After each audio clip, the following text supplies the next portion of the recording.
মুড়ি বানাচ্ছিলাম। জানো তো এটা হচ্ছে আমাদের বাড়ির স্টোর রুম, মানে আমার শ্বশুর বাড়ির। আর এই জায়গাটাতে যে দেখছো না, এখানটা হচ্ছে যখন এই ঘরটা আর কি ওরা বানিয়েছিল নতুন করে, তখন নাকি এই ঘরটা খুঁড়ে প্রচুর চন্দ্রঘোড়া এসেছিল, আর ওরা নাকি সেই দলায় দলায় এসেছিল মানে। আর আমি জানো তো এইখানে দেখেছি এই পাড়াতে প্রচুর সাপ আছে, বাট আমাদের বাড়ির ওইদিকে এত সাপ আমি কখনো দেখিনি। আমার তো একটু ভয়ই লাগে ওই দিকটা যেতে। যাই হোক, এটা হচ্ছে আমাদের বাড়ির গাছের নারকেল, এই পরশুই ঝোরানো হয়েছিল। আমি বহু চেষ্টা করলাম যে ছুরি দিয়ে নারকেলটা বার করার, কিন্তু আমি সেটা পারলাম না। তো পল্টন তো এই নিয়ে আমার উপর খুব হাসাহাসি করলো, কিন্তু কি করবো আমি আর যদি না পারি। দিয়ে সবাই মিলে একটুখানি ঝালমুড়ি খেলাম। আর আমার তো সে তেমনভাবে কোনো কাজই ছিল না, আমি বললাম যে একটুখানি হাতে হাতে করে দিই, ও বললো তুই বস।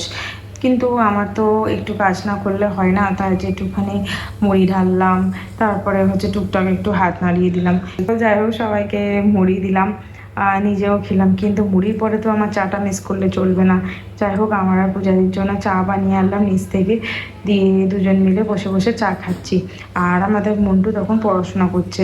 ও যেই আমাকে দেখলো, বাস কাকিমণি তুমি তো বসতেই হবে, তুমি না বসলে পড়াশোনা করবো না। দিয়ে নিজেই খেলো, দিয়ে নিজেই দেখছি ঝাল বাটি দুটো